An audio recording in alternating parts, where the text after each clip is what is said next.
Pokemon.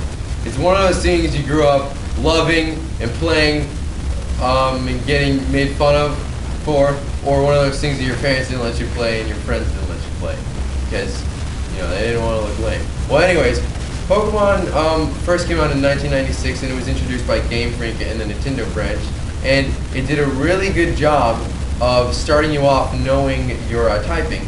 It gave you the fire type Charmander, the water type Squirtle, and the grass type Bulbasaur, all of which were weak or resist.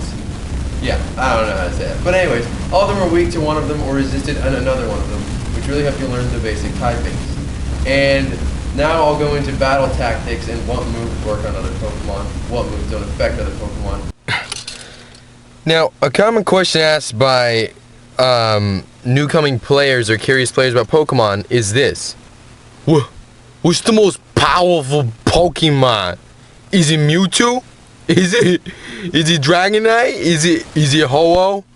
Well, you see, there is no most powerful Pokemon. Every Pokemon is weak to something at some point, and I'm going to go over that. Now, remember I said every Pokemon is weak to something?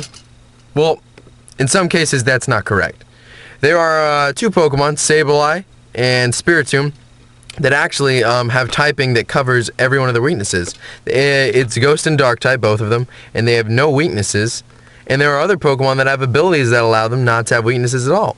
Like Electros with his ability Levitate, neutralizing his ground weakness, making him have absolutely no weaknesses unless you get rid of his ability.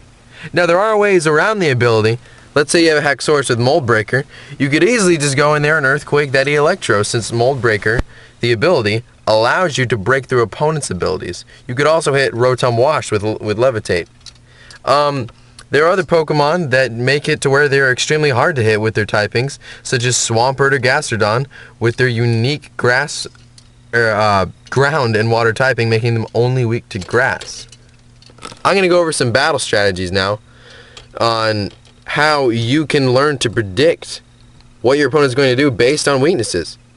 Alright, let's say you've got a normal type Pokemon out, and you know your opponent's about to use a fighting move on it, because normal is weak to fighting. I'm telling you these rules, assuming that you know all the weaknesses. Okay, so you're going to switch out into your Gengar, knowing that your opponent's going to use a fighting move, because Ghost takes absolutely no damage from fighting moves. Smart, right? Well, you can also use this to your advantage with Pokemon's abilities. Some Pokemon have abilities that take in other moves. Moves like Sap Sipper take in grass moves. And for the example I'm going to use here, you'll have a Heatran out in the field. You know your opponent's going to use a water move on it, so you switch into your Cacturne, which has Water Absorb. Water Absorb is an ability that allows the Pokemon to heal when hit by a water move. So now you're using your opponent's moves against them by predicting them. Now, your opponent's going to try and hit your Cacturne with a fire move. You switch back into Heatran and he's got Flash Fire. Absorbs that fire move, boosting his fire moves. So, right there, you've already got a really good combo on how to pretty much abuse your Pokemon's weaknesses and really just abuse your opponent's knowledge on super effectiveness. This is called predicting. In some scenarios, you don't want to over-predict.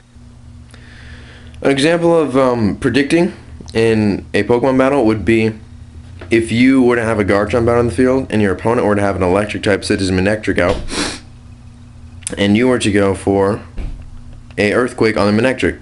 Well, your opponent could easily predict that you're going to do that, considering that Earth or Ground is Manectric's only weakness, and they could switch into a Gyarados, which is a flying type, which is unaffected by ground types.